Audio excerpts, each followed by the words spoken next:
Hi, everybody. Welcome once again to Story Hour. I am your host, Daniel Marcus. My fabulous co-host is Laura Blackwell.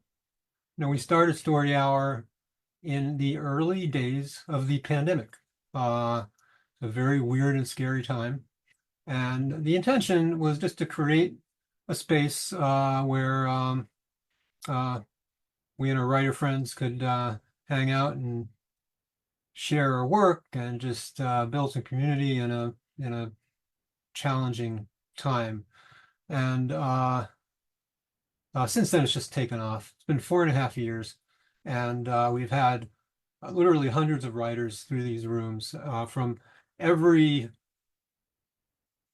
possible spot in the very broad tent that is speculative fiction. Um, New writers with just a few publications under their belt, veteran writers, multiple award winners, and everything in between. So it's just been an incredible privilege to be able to share this with y'all. So welcome back once again. And this evening, we're really excited to have Renan Bernardo and Jeff Reynolds. And I also want to thank SIFWA. This is the second year in a row that we've been the delighted recipient of a SIFWA Givers Grant, which allows us to basically relieve me from paying for Zoom and web hosting fees out of pocket, which is nice, you know. So we're going to start the program tonight with Jeff Reynolds.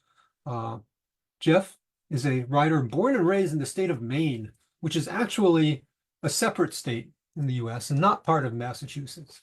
I know this because part of my misspent youth I spent in Maine. I spent a little bit of time in Lubec, which is about as far north and east you can get in the continental U.S. Basically, Yeah, it's about an hour from me. I'm real close to it. oh, awesome. Yeah, digging quahogs and altering my consciousness. Okay, so wait, time out.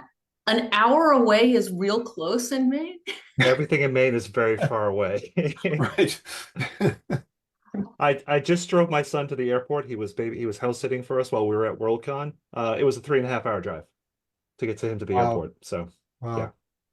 we consider an hour to be close. I go to dental appointments that are an hour away. That's close for us. Yeah. Wow. So Lubeck is right next door. Yeah. Yeah, yeah.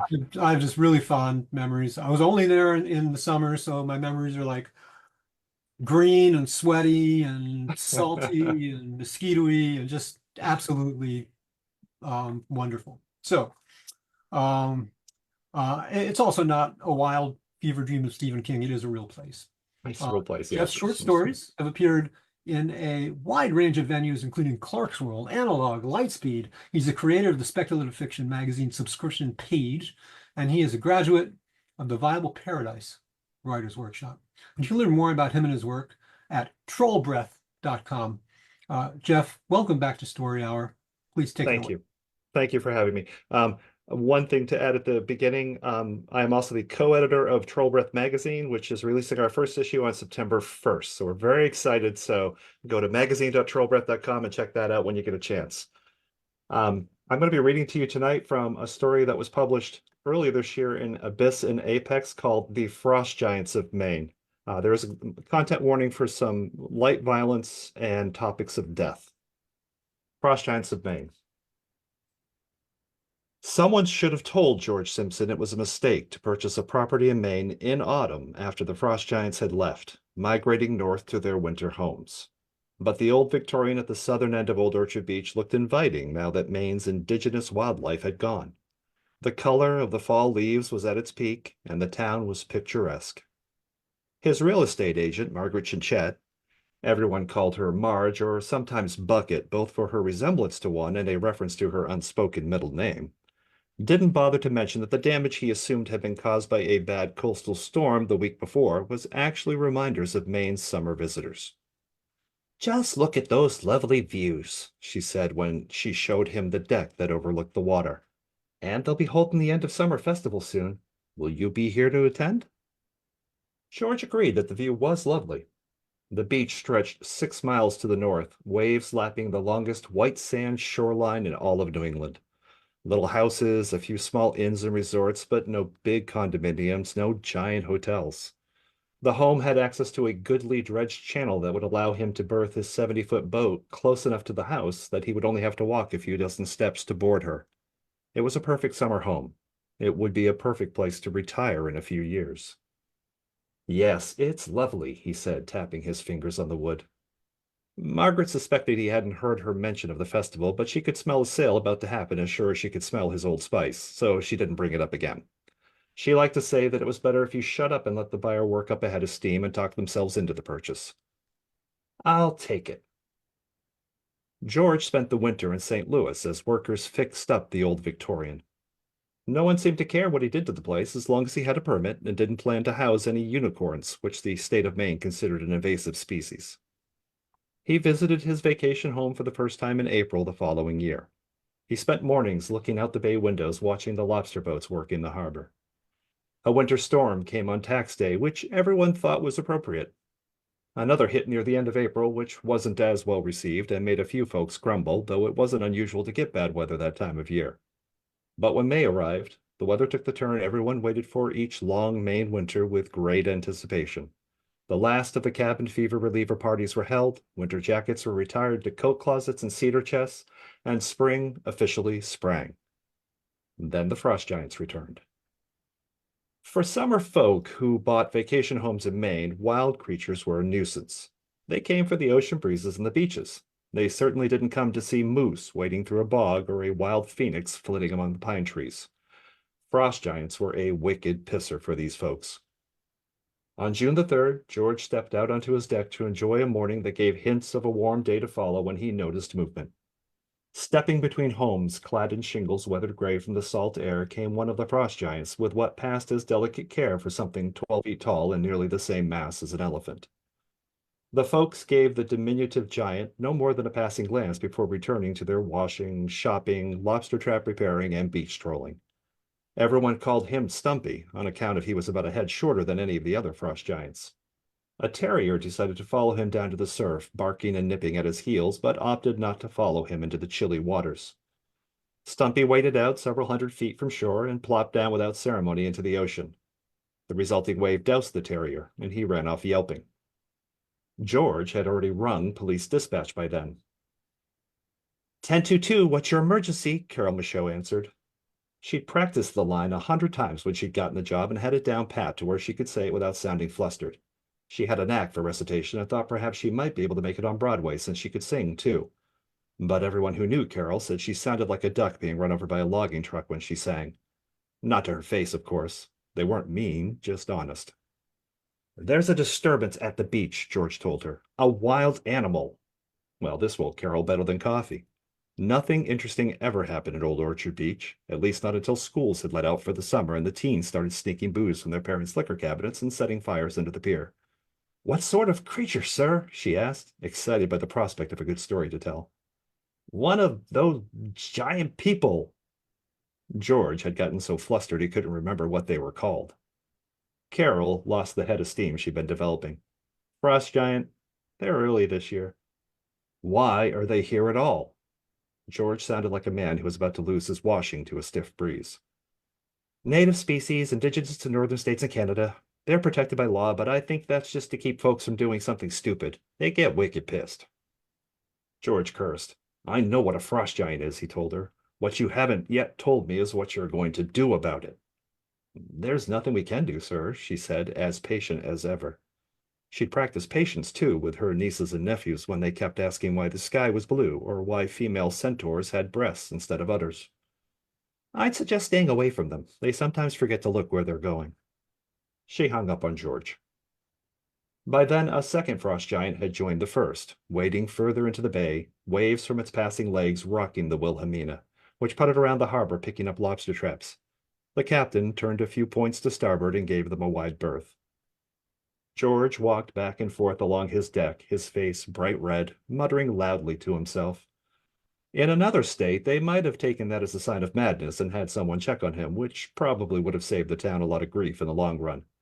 But Mainers generally felt it were best to let folks alone as long as they did the same. Most everyone's a little mad anyway, especially when faced with the prospect of long New England winters. That much cold and snow would drive anyone insane. George invested in fencing. He brought in a Saco construction firm and had them build concrete walls 10 feet high around his property, topped with a strip of electric fencing. At night, he would sit on the deck and watch the bugs and small mammals fry when they touched the top of the wall, eerie blue sparks signifying one less critter to bother him. He found it comforting and took to giggling every time there was a loud zap. But his permit only covered a simple picket fence instead of the monstrosity he'd paid for. Says here, the inspector Vern Frost said, that you can't build something that large. I think you're reading the permit incorrectly, George said, holding up a folded $100 bill. No, I'm not, Vern said, reading the permit extra careful. Then he eyed the money. What have you got there? A little something for your time? George spoke low so no one would overhear him. Not that anyone would be surprised that he bribed Vern. That's what everyone did. Although Vern would tell you that most offered a few deer steaks or a bottle of Allen's coffee-flavored brandy. No one had ever offered a $100 bill before, so he wasn't sure it was real. I already got paid, Vern said, sliding a hand under the strap of the greasy coveralls he wore rather than take the possibly funny money. You ain't got to pay nothing, but you do gotta fix your fence. It's too darn big. George took out his wallet and added 2 more $100 bills to the first. What about now? Is the fence still too large? He pushed the money at Vern and insisted he take it. Well, Vern looked at the fence for a while, tipping his head one way and then the other. You ain't done nothing yet, so it's still the same size. But I'll mark here where it says compliant if you promise to fix it. Fine, I promise. Good enough. Vern tucked that money away in one of his pockets. He bought a used skidoo with the cash from his cousin Chubb, but he lost it when it broke through the ice on Lake Passamaquoddy that winter, leaving him out $300 in the price of the gas he paid to fill it. Don't say I didn't warn you. He ripped off a sheet and handed it to George. Put that in your window. You have a nice day. Things went well enough until one of the Frost Giants, noticing the blue sparks one night, decided to investigate. He touched the fence and got a tickle from the electric wiring. He decided that seemed fine and sat down, pressing his back against it and using it for a scratching post until a section of the structure collapsed beneath his weight. George stood in the gap the next morning wearing a bathrobe and holding his coffee as he looked at the ruin of his plan. Marie Desjardins walked past along the beach and stopped to chat with him. Wall's too big, she said. Then it's going to ding you on that. She walked on. Folks refer to the summer that followed as the OOB War, or George's War. Some of them remember it fondly, given the amount of money George Simpson seemed willing to spend to rid the town of what he liked to tell anyone who would listen was an infestation of nefarious monsters. But George was from away, and people from away are always getting upset about something. You can't take them too seriously. George decided to buy the properties surrounding his own. He'd have probably dug a deep moat or built a wall so big even the giants couldn't wreck it. It was a silly plan, everyone said, but they gave him points for trying. 2 large properties bracketed his to the north and west. The former was an empty lot that separated his property from the rest of town. Only the foundation of an old mansion that had burned down half a century before reminded folks what it had been used for. The latter sat along a curve of the Saco River, sharing the dredged channel that George's yacht, the Ave Maria, used, and was owned by withered old Mrs. Wilhelmina Ellsworth, a distant heir of the D&M Baked Bean Company. Some said you could still smell the molasses on her when she came into the shop and saved to pick up her groceries. Other than getting her groceries, she was rarely seen except when rocking on her porch as she looked out over the bay. Buying the first property turned out to be easy. It was owned by the town, and they were happy to find someone to pay the price they'd been holding out for. They would have come down quite a bit since no one had paid taxes on it in decades, but they decided not to mention that to George since he seemed so eager. The other property turned out to be a problem. Mrs. Ellsworth would have none of his nonsense about the Frost Giants and wouldn't sell at any price. They're not my problem, she said. I don't bother them, and they don't bother me. She slammed the door in his face. He tried again. He brought a bouquet of flowers and some local boys playing mariachi music. None of them were Mexican, but they'd seen an Antonio Banderas movie, and it sounded like a good idea at the time. This netted George a court date for trespassing and a bill from the band for the replacement of the instruments damaged when Mrs. Ellsworth stepped onto the porch with a shotgun and opened fire. George and the musicians ran, the trumpets and guitars hit the ground, and Mrs. Ellsworth spent the morning using them for target practice. The police came and stood by their car watching. When George approached them, they smiled and nodded. "Aren't you going to stop her?" George asked. The older of the two stared at Mrs. Ellsworth for a while and then shook his head. "Nope. She'll run out of ammo soon enough." The band disbanded soon after the incident. They weren't particularly good at playing, and they'd taken a lot of flack for musical cultural appropriation.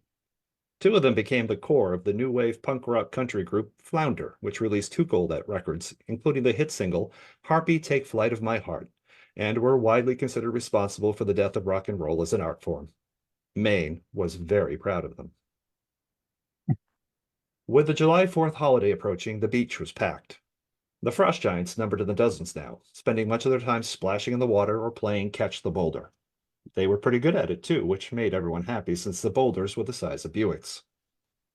George's call to the emergency line had become a routine every night and every morning. Carol, who handled the duties from 8 p.m. to 8 a.m., usually took his calls. They provided a bookend to her otherwise dull routine. She told her sister she liked the old coot and probably would have gone out with him if he'd asked. She'd always been attracted to older men, especially ones with nice boats. 10 to 2, what's up this morning, George? She asked. Those giants are mucking up the river channel, George said.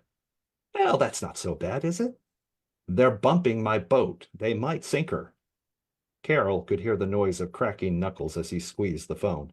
They'll be moving on soon once the day warms up. It's overcast today, George said, yelling now. It's not going to get above 66. Pretty much a heat wave then, Carol said. Can't you send someone out? No, dear, there's nothing we can do. The police? No, sweetie. The Coast Guard? No, handsome. The Navy? She thought for a moment. The Navy? Yes, George said. He sounded a tad hopeful. She thought about it for a bit, popping her gum. No, darling, the Navy won't come. Someone tried that in 73, and the Defense Department laughed them out of the state. She hung up and returned to her morning news programs. Someone had let their banshee out, and the Portland police had their hands full trying to capture it. She shook her head and turned the volume up. She just didn't understand people these days with their exotic pets. There ought to be a law against it. George wrote a wicked good editorial that the Portland Press-Herald published on July 4th. George had a way with words, a result of his mother's devotion to his learning and an Ivy League degree. He thought a call to action might thaw the coldest Maine hearts. On July 5th, George strolled along the beach whistling. The hour was early, and there were only a few people near the water. Most were recovering from the festivities of the night before and still asleep. Some hadn't bothered to go home and were snuggled up on beach towels and blankets in various states of dishevel. The Frost Giants were already in the water.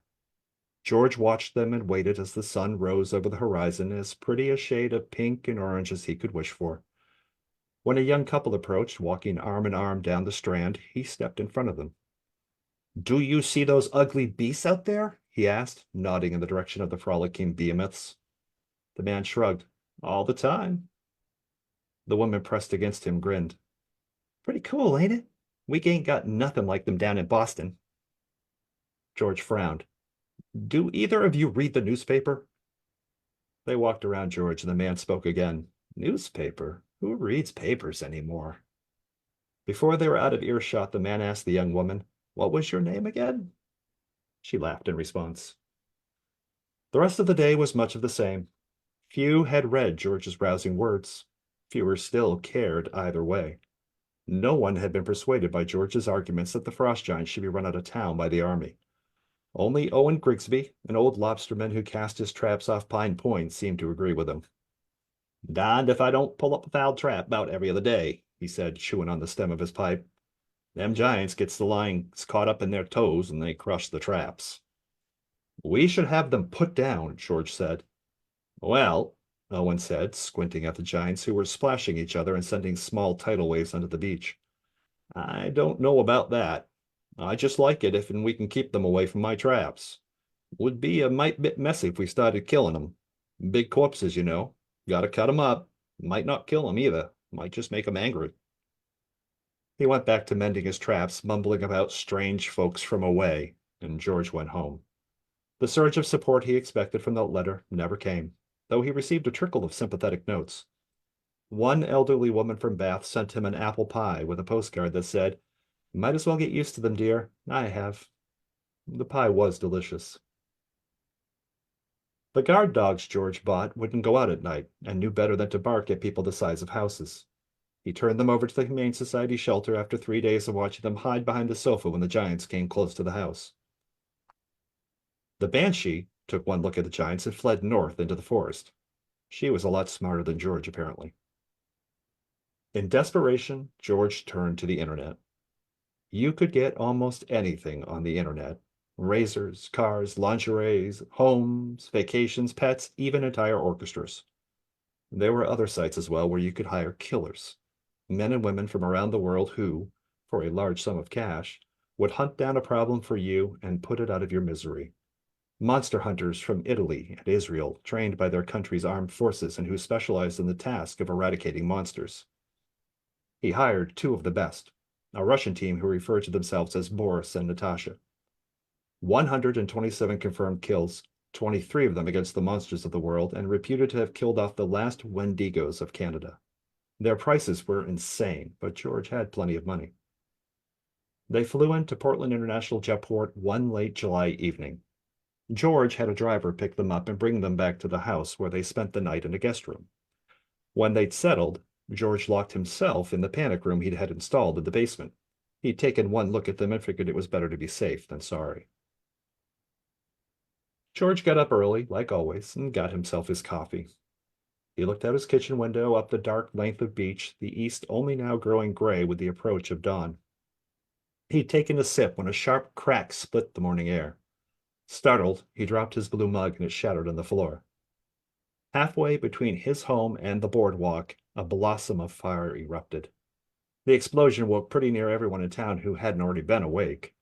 More than one person ended up with cut feet when their windows shattered.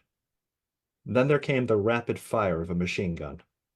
George stumbled onto the deck and cracked his ankle against an Adirondack chair too close to the door. Hopping on one foot, he craned his neck to see the roof. Natasha lay on the roof, little more than a black outline, holding the less lethal end of a machine gun that jutted beyond the eaves. Fire from the metal barrel licked the morning air, sending glowing rounds up the beach. The explosion had faded to the flickering light of many small fires, and a pall of smoke spread over the small homes and shops. George yelled at her to stop, but his words were drowned by the chatter of automatic fire. He tripped and fell backward onto his ass while holding his ankle. Then he writhed around on the deck for a few minutes, clutching his ass. Lights came on in homes, and people ran outside to see what the ruckus was about. There were shouts, cries of alarm, someone screaming to call the police. Carol soon had more excited 1022 calls than she could handle. After she retired, she told everyone at the old folks' home that it was the best day of her entire career. The firing on the roof stopped. A black box thumped onto the deck next to George, a spent magazine cartridge. In the brief silence, George screamed, "Stop shooting!" She opened up again, ignoring him. The giants clustered around the pier in confusion as they moved away from the site of the explosion and incoming tracer rounds. That's when the entire length of the wooden structure rippled like a great wave, fire blossoming under the walkway.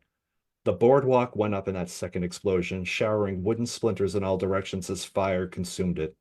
It was the greatest calamity to hit Old Orchard Beach since the ferry Acadia had been sunk by a kraken. Two of the giants fell, striking the water and sending a wave crashing up the beach and against the shingle. Well, George got a bit excited. As destructive as the execution had been, it seemed Boris and Natasha were succeeding. But the Frost Giants were moving now, chasing a small figure that could only be Boris, racing along the sand. No one from town knew who the running man was, but they could tell the Giants seemed to think he was the one causing all the noise and destruction. Mainers hadn't professed much in the way of admiration for the Giants over the years, but now they rooted them on like they were cheering a Red Sox game. The Giants crushed everything on their way. Beach umbrellas, stairs leading to the sand, lifeguard shacks, all trampled under hairy feet, each step trembling nearby homes. The people who'd come out onto the street ran west away from the destruction as the nearer giants crashed through homes and shops. The figure reached the edge of the sand a few hundred feet from George's house and dove into the surf. The Frost Giants were a second behind. The one in the lead launched itself high into the air. George watched the creature's vast bulk blot out the sky. Natasha sent rounds into his flesh, unable to slow the beast as he arced through the air and crashed into the shallow waters just as the tiny figure broke the surface. It immediately disappeared beneath the body of the giant, and the splash sent a plume of spray 200 feet high. Natasha screamed and rose to her feet as the crowd of giants crossed the empty lot in front of George's home. One stepped in the hole of the old foundation and tripped, taking down a couple more with it, but the rest came on. Tracers from Natasha's rifle hit the ones at the front, staggering them, but they rushed forward, stumbling as they howled with rage. Oh, but they were wicked pissed. The windows of George's house shattered with the sound of their bellows. George crawled towards the sliding door and into his kitchen. That was the last time anyone saw old George. The figure on the roof ran up the slope as the giants crushed the remaining parts of George's wall and then crashed into the old Victorian.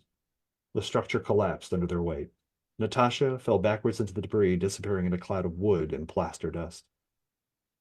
The giants spent a couple of hours tearing up the place. They sunk the Ave Maria as well, which blocked the channel for a couple of months. Folks got a bit worried when they started moving back towards town, but they tired themselves out by then. The giants gathered at the edge of the surf and looked at the bodies of their friends who had been killed. That's when someone realized Stumpy was one of the dead, and word soon spread.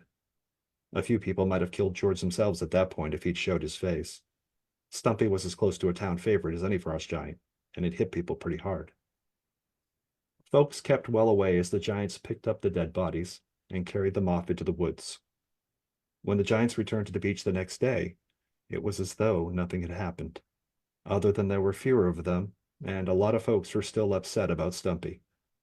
The town took up a collection in Stumpy's name and put it towards the end of summer festival that year, which made folks feel a little better.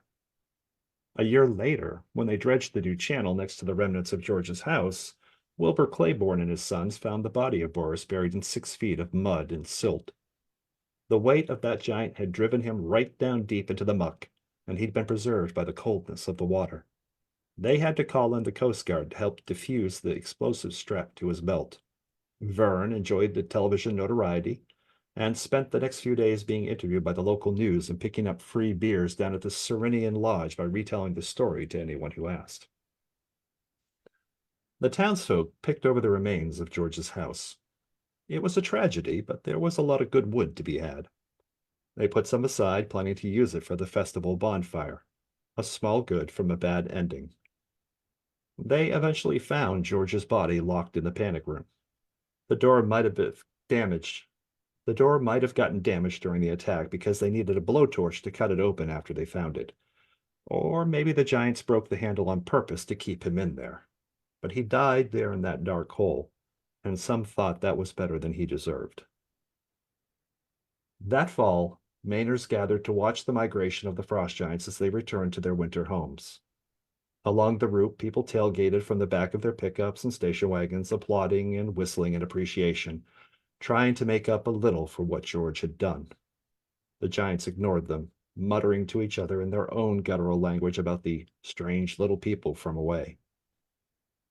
Early in October, when the last giant had left the beach, the town of Old Orchard held its annual end-of-summer festival like they did every year. They took a week off from work and spent it fixing some of the damage to each other's homes and shops. The pier was a total loss, but they would reach out to the state to see if there was any grant money available to rebuild it. They held a communal picnic for families with children on Saturday afternoon. Then the adults reveled at a drunken debauch on Saturday night, painting their skin with the ink of squids and dancing around the burning effigy of an enormous wooden figure with curving antlers, built from the wood of George's home. On that night, Old Orchard remembered the old gods and goddesses, the many-limbed and many-toothed, who birthed the world in the dim recesses of a time long before. For those few days of the festival, Old Orchard remembered its summer visitors, excepting George, and thanked them for their patronage, before hunkering down for cold weather and snowy days. And then they waited for the visit of the Blue Ridge Bigfoots, who came north to Maine every winter to ice skate and ski. The end.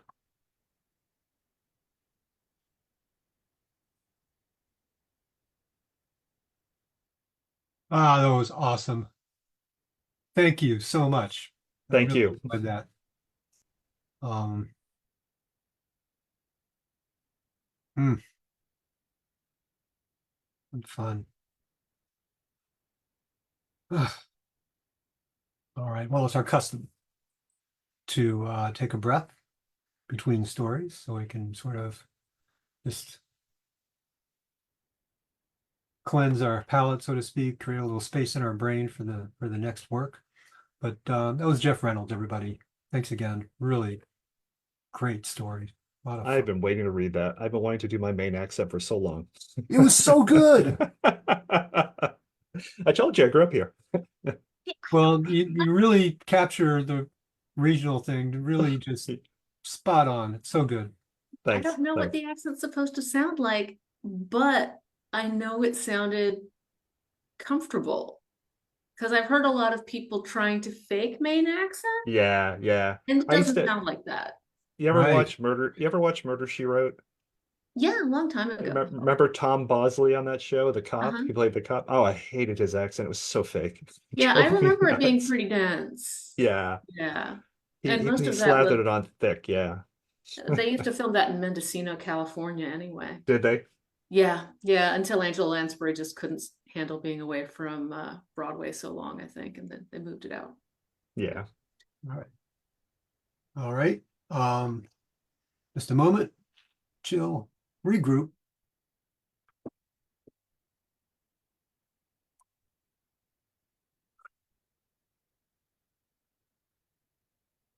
Jeff Reynolds, everybody. Our next author is Renan Bernardo, and he is a writer born and raised in. Oh, sorry, I was reading Jeff's bio again. Renan is a Nebula and Ignite finalist author of science fiction and fantasy from Brazil. His fiction appeared in reactor.tor.com, reactor/tor.com, Apex Magazine, and other places. His solarpunk cli-fi short fiction collection, Different Kinds of Defiance, was published in 2024, and his dark sci-fi novella, Disgraced Return of the Caps Needle, is upcoming by Dark Matter, Inc. in 2025. Renan Bernardo, welcome to Story Hour, and the floor is yours. Thank you.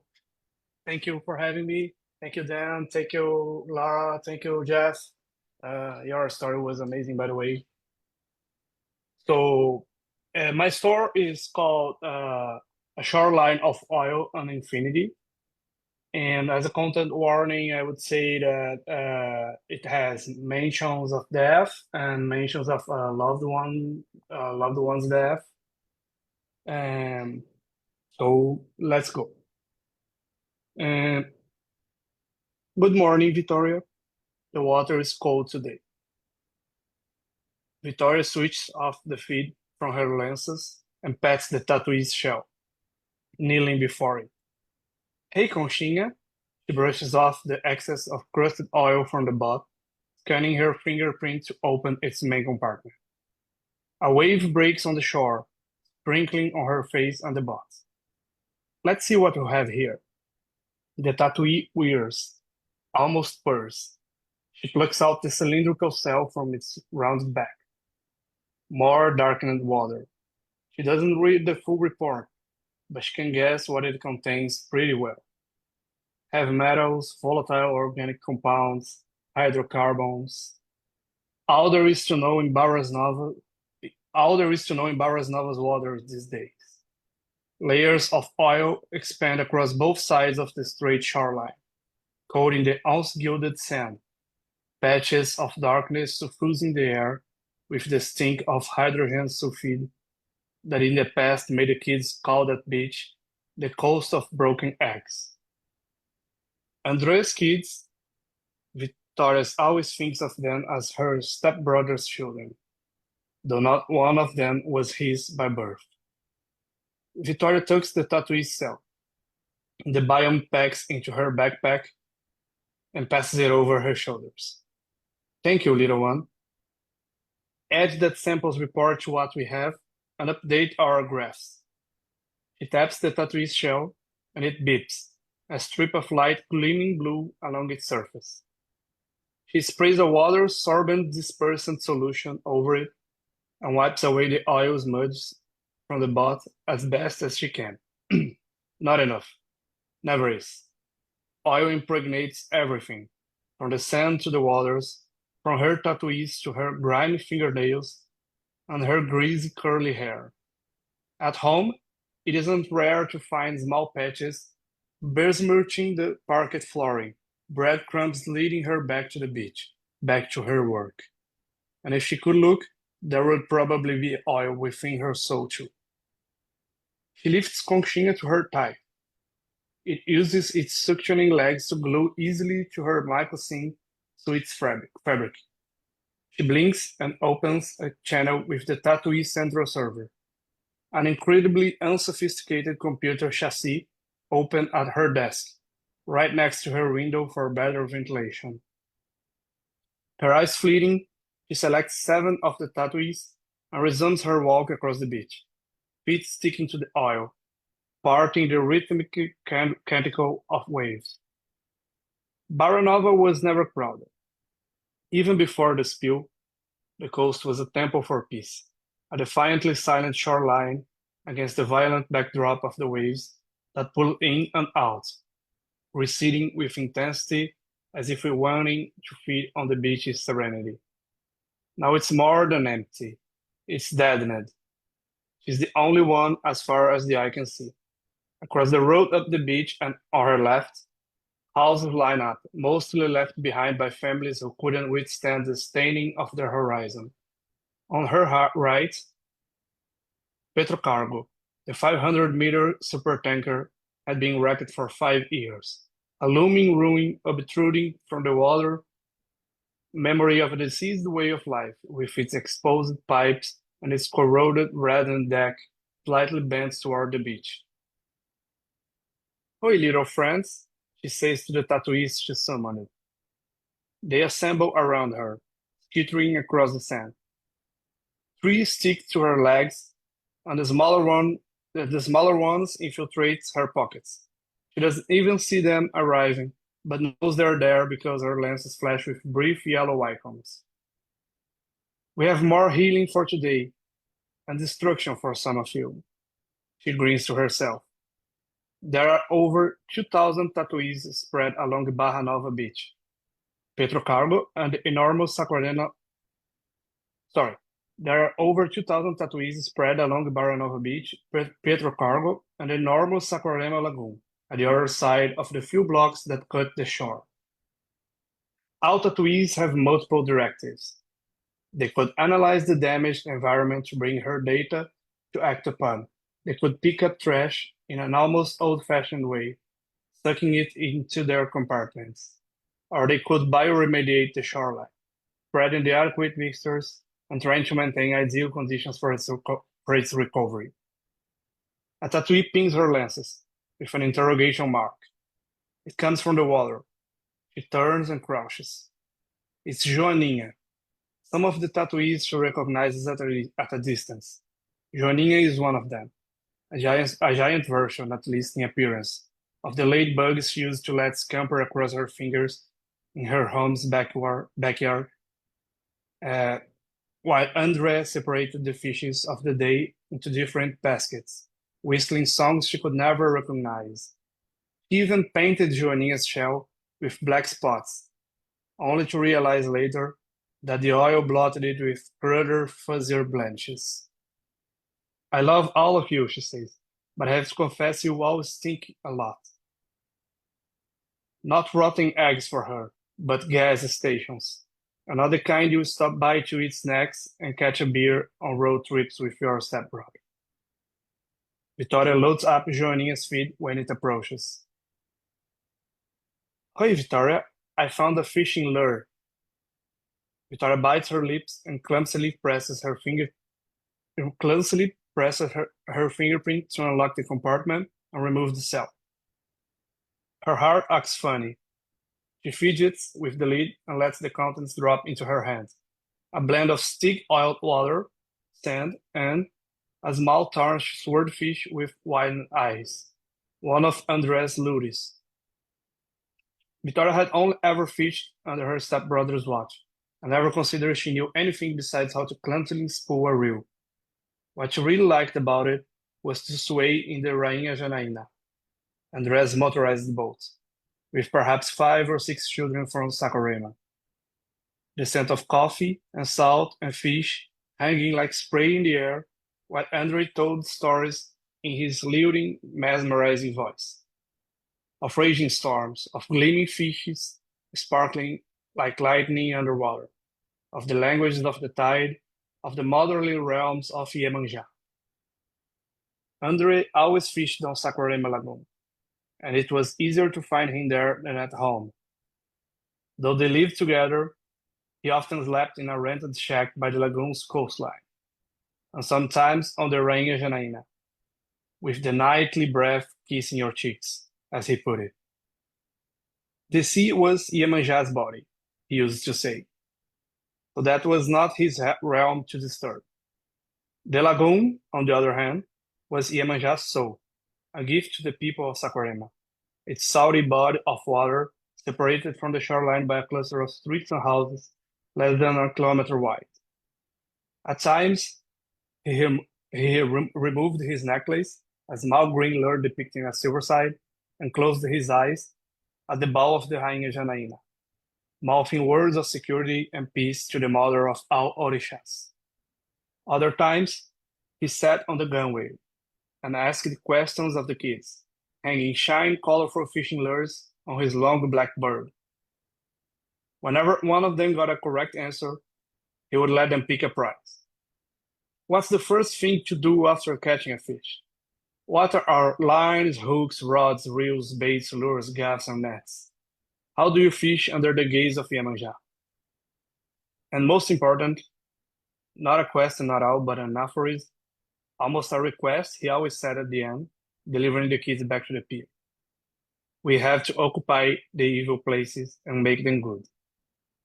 It felt natural that André vanished from the city and from her life, about the same time the kids did. Victoria washes the fishing lure in a shower people once maintained near the sidewalk, and that she maintains herself now, channeling clean water from the few treatment sites managed by the city hall. There is nothing indicating that the golden swordfish with a broken hook belonged to André, but there hadn't been anything that told her he would disappear 3 years after the spill. Yet she woke up that day feeling a weight in the air, knowing a storm was coming. Sitting up on her bed a few minutes before sunrise, she had known that André didn't sleep in his shack by the lagoon. Like she knows the lure is one of his. She holds it up under the sunlight. Probably a prize he gave to a kid after a correct answer.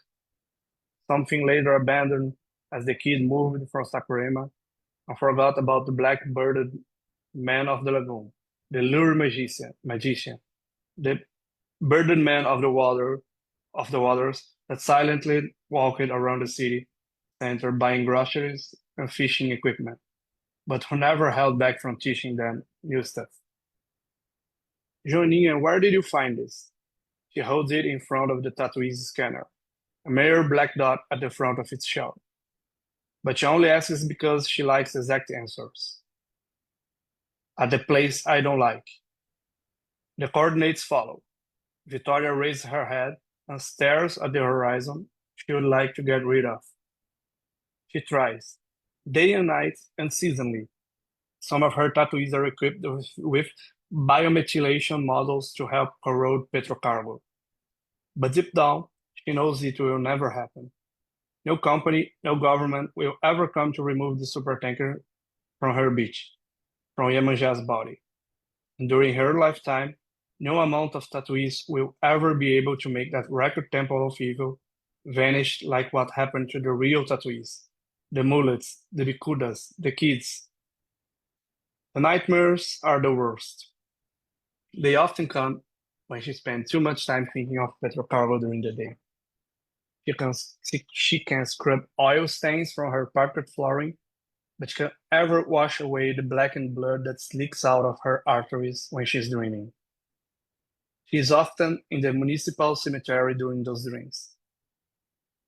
And Nossa Senhora de Nazareth Church, which is right next to the cemetery, doesn't exist. Multiple slits spontaneously open up along her arms, dripping oil into an empty grave, overflowing it with blackness. She always wakes up when she tries to read the name on the tombstone. She knows there is a name written on it, but she can't ever read it. Iemanjá has left the city, Victoria told Andrew days after the spill. He nodded at her remark as if knowing it already. Perhaps he did. In those days, he rarely said anything. Perhaps for him, Iemanjá had abandoned them a few years before the spill, when the oil tankers started cruising barren over from side to side after the discovery of a pre-salt layer. Or perhaps Iemanjá could never leave them at all, because she wasn't in the city, but she was the city.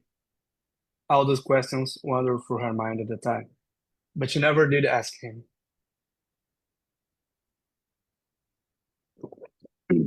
The kids that had once flocked around Andre's stories slowly dispersed after the spill, scattered by the chaos that ensued. But before, many of them would use candles to reach the new ruin that sprouted near the shore. Victoria shouted at them, urging them to come back, telling them of the dangers, but it became their new adventure. And when she realized she would do the same if she were a kid, she stopped shouting. Kids were curious. For them, it was like visiting an abandoned church in the countryside or venturing into mysterious woodlands.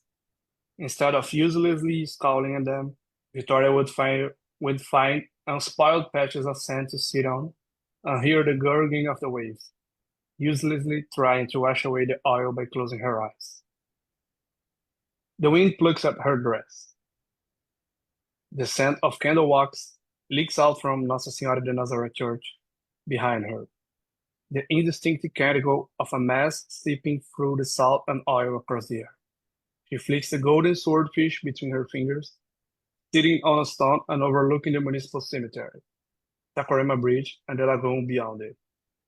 The trees ruffle around the cemetery, and mournful seagulls fly above the church, crooning for their spoiled habitat. She tucks the fishing lure into her pocket and walks to the undertaker's tiny cabin. She knocks lightly on the door. He's a humped man with furry eyebrows and the smile of someone who knows all the secrets beyond the grave. He pats the tattoo she gave him 2 years before, which he plastered full of stickers. The man's eyes shine in silver for a second, and she recalls how he and Andre helped her test her prototype tattoos years before. Both sat on the beach with their eyes gleaming with the tattoo's feet, the still rough, tube-shaped butts bustling around their legs and feet. The man shakes his head. Negative. Not yet. Maybe never. His smile slightly wavers, and hers soon after. Victoria rarely visits the room. She doesn't fear the dark, endless corridors, slightly crooked, and the abandoned accommodations, empty and eaten up by moss. She has grown used to the stink, as if every molecule in the air itself had been smudged with petroleum and rust and mildew. What she doesn't like is the ruin's laments, the way it sings unevenly, tuneless, the walls creaking and clanking and clattering, hidden pipes blowing whatever breath they still have within them. Even her tattoo's AI systems, a biased reflection of her mind, have decided they don't like Pedro Carlo. Foquinha has brought her here, a canoe-sized tattoo, one of her largest, which she uses only when she's navigating somewhere. She has brought Joaninha and a few smaller ones attached to her microsynth suite, and now she skitters along a darkened corridor, casting their lights on the path and showing her the way to where Joaninha found the fishing lure. We have to occupy the evil places and make them good. It's harder to think on those terms inside a supertanker. She's at the root of all evil. Victoria grimaces when her feet shiver on the uneven floor. The tanker groans, reading her thoughts. Joining us, she whispers. Are we there yet? Joining and the other tattoos turn right and stop at a dead end. Joining casts a blue halo across the floor, the place where it found the lure. Victoria pats the lead on Joininga's shell so it knows it can dim the light and save its battery. There's nothing else there, but at the end of the corridor, she sees an entrance covered with a muslin curtain fluttering with the stale wind that finds its way through the tanker's recesses. Someone has drawn a smiley face on the fabric. She loads the tattoos on her lenses and asks them to go inside with their lights on. She shivers a little, not because she doesn't know what she's going to find, but because she does. Her tattoos had already informed her those things. There are many places around the ship, mostly toys the kids left scattered in their adventures. They must have kept them at the tanker, knowing they would come back soon, knowing they could make a base to explore the place and forget their parents talking about the economic recession gnawing at the city and country, about the death of animals and plants, about leaving everything behind. Sorry. Victoria paces slowly around the small room, careful not to kick the stuff left behind, joining a guide in her steps. A storeroom, probably used for cleaning items when the tanker was still operational. Now those forgotten items are replaced by dice, board games, wireless toy trucks, ship models, plush fishes, shrimps, sushi, and even books, neatly organized and undisturbed on a metal shelf by the corner. At the far side of the storeroom lies a broken wooden board with a single item atop it, a topped Iemanjá statuette made of resin. Her blue dress, long black hair, and brown skin pockmarked by moss, but mostly preserved. Victoria smiles alone in the dark and turns the idol up. Joininga, relay a message to the others for me. I want you to make a catalog of everything around here and bring the small stuff back home.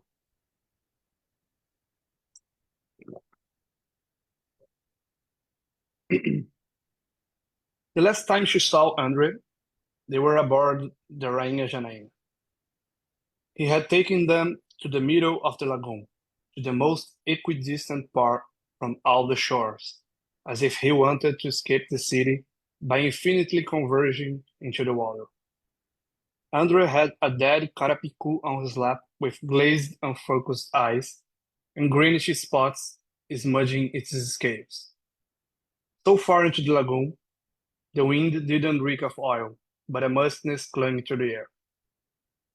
3 years had passed since the spill, and the water had shifted its colors from verdigris to an nauseating lion. Algae bloom was one of the uncountable consequences. Many species had disappeared by then, and it was a matter of time until the struggling survivors found their demise. Saquarema was a lot emptier from a massive exodus too. Restaurants had closed their business, tourism had dwindled, and the beaches became coastal deserts.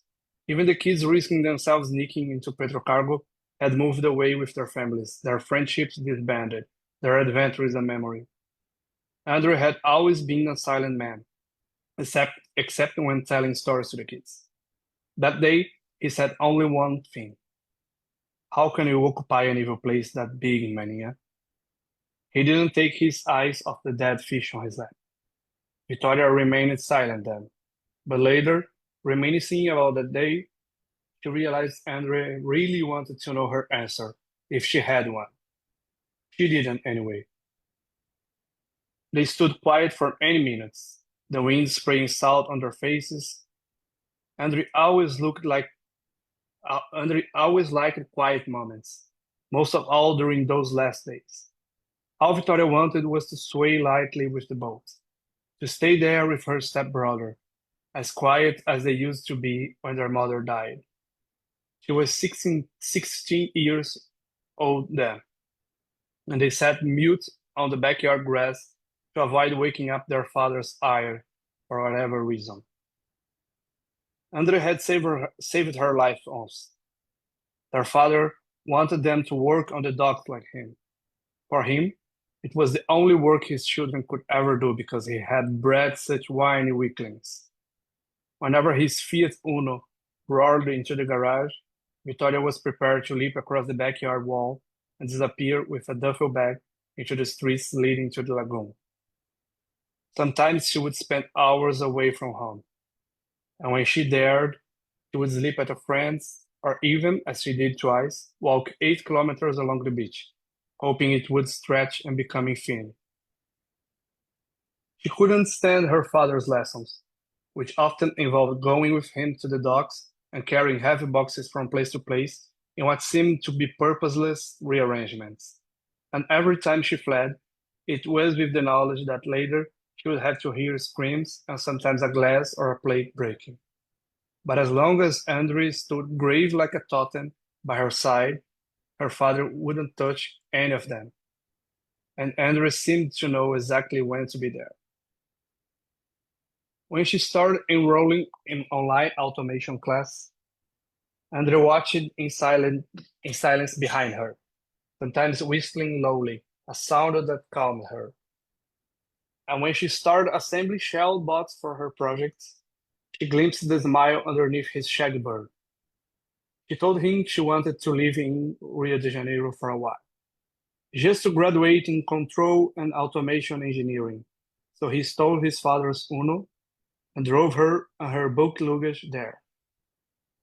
He was 23 at the time, 4 years older than her.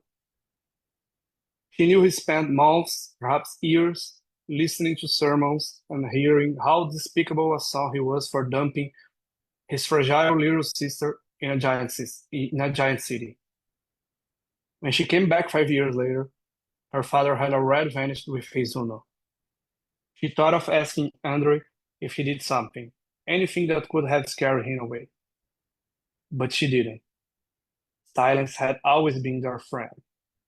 When Andre vanished, he left only a brief note on a torn piece of paper stuck to a tattoo on her table. I need it more than anything. Goodbye, little sister. I love you. Apart from picking at the obituaries in the first weeks after his vanishing, Victoria refrained from looking him up or trying to find out what he did with his life. In his eyes, he had already departed when Petrocargo sailed the waters of Saquarema. The blue of her dress is different. The brown of her skin and the black of her hair are sharper. Even the gilded colors of her seashell-crusted crown gradually change while the smallest tattoos scoot throughout the statuette, cleaning it and removing 5-year-old moss and mildew. Beside it, on the workbench, other tattoos take care of a couple of books and the ship model Victoria brought from Petrocargo. She would like to go after the owners of those items, perhaps see the smiles of finding things thought long lost. Victoria's lenses flash with a proximity alert from her central server. She blinks twice and moves her eye to the left to open a connection. A list of names and location appears. Areia, 24 meters. Azulão, 25 meters. Estrela da Rainha, 26 meters. Many of her medium and big-sized tattoos come back. She hears a loud whir outside and hurries to the front gate. Hundreds of them cross the street from the beach. She reopens a connection and skims through their reports, trying to find a pattern. Pictures of statuettes, and in some cases, the objects themselves appear on her lenses. Iemanjá, St. George, Oxóssi, St. Sebastian, Jesus, Ogum, Xango. Victoria crouches and picks up a small St. George's idol from Azulão's compartment. The dragon underneath defiled by moss. On the bottom, written in blue crayon, the Lure Magician said we should shun the gods of oil by bringing ours. A tear crosses her cheeks. That storeroom and all the others hidden in the darkness of the tanker, filled with toys, isn't only an abandoned base for child's play. It is that and so much more. The temple erected by the kids. A place of evil occupied by good. A ping pops up in her lenses, incessantly seeking her attention. A tattoo jostles the others and plops open its compartment, releasing a tiny, still glossy green silver sack. Sorry.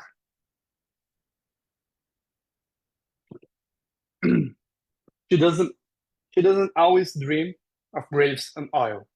Sometimes she's not in the cemetery at all, but stepping barefoot on white sand, gilded by the sun. In those dreams, Victoria always looks ahead and knows the shoreline stretches infinitely. The breeze wafts the aroma of wet earth and the flowers the undertakers spurning toward her, completely overcoming the oil-ridden air. Around the Nossa Senhora de Nazareth Tower, seagulls sing their songs, and a fog hovers in Barra Nova Beach, completely cloaking Puerto Cargo. When Andrew vanished, Victoria knew he had a friend who would never stop looking for him, one who knew where people settled when there was nowhere else to go. And even though she respected Andrew's last wish, she fed herself throughout the years with the same hope she nurtures about seeing her beach, her lagoon, and her city healed. A queasy tightness in her chest, a stubbornness that insists life always finds ways to impregnate what's there. She touches the undertaker's elbow. His tattoo emits a subtle hum, making circling patterns over a small bromelia field. He turns towards her, smiling, and points to the tattoo. Victoria loads its feet on her lenses, but the answer is a red on the smiling eyes of a friend. Hola, there's someone in the lagoon. Victoria hasn't seen a real tattoo since a few months after the spill. The Emeurita brasiliensis, that minute gray-shelled crustacean that lend their name to her box, is one of the many species that disappeared. The only things her tattoos bring back to her from those creatures are their tiny, hardened, oil-clad shells. But now there's one gamboling at her feet on the Saquarema Lagoon shore. She crouches, picks it up, and lets it scurry along her palm, like she did when she was a kid on the beach, waiting for them to caper out of her hand and drill their tiny holes into the sand to disappear. It circles the lures on her palm, finding a path along her index finger. When she turns her hand to keep looking at it, the creature leaps off and quickly vanishes into a hole it bores for itself. She sits on the pier's edge, her feet slightly touching the wall. She stares at the silhouette of a fisherman floating on the lagoon and starts whistling a velvety song along with the wind. The end.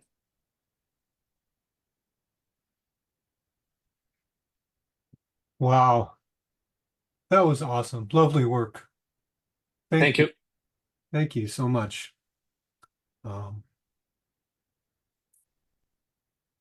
Renan Bernardo, everybody.